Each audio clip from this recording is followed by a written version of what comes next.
Betting apps అంశంపై విచారణ జరుగుతుంది. బెట్టింగ్ యాప్స్ అంశం కోర్టు పరిధిలో ఉంది. ఇప్పుడు ఈ అంశంపై స్పందించలేను. పోలీస్ విచారణకు సహకరిస్తారు. నాకు చట్టాలపై నమ్మకం ఉంది.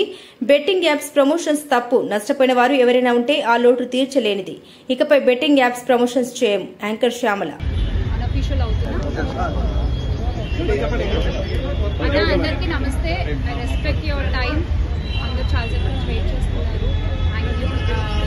ఇన్వెస్టిగేషన్ జరుగుతోంది. మీ అందరికీ తెలుసు, విషయం కోర్టులో ఉంది.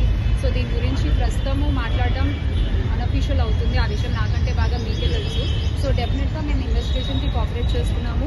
చట్టాల మీద, న్యాయ వ్యవస్థ మీద నమ్మకం ఉంది. ఖచ్చితంగా కల్పిట్స్ని పట్టుకోవడంలో నేను ఎంతవరకు సాయం చేయగలను అంతవరకు డెఫినెట్గా పోలీసులకి నా సపోర్ట్ ఎప్పుడూ ఉంటుంది.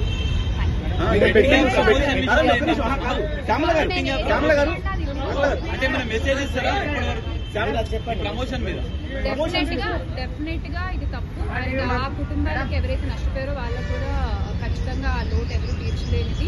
ఇంకా ముందు ఇలాంటివి ఏమీ జరగకుండా తీసుకోవాల్సిన బాధ్యత మన అందరిపై ఉంది. ఇది ఒక రెస్పాన్సిబుల్ సిటిజన్ గా చెప్తున్నాను.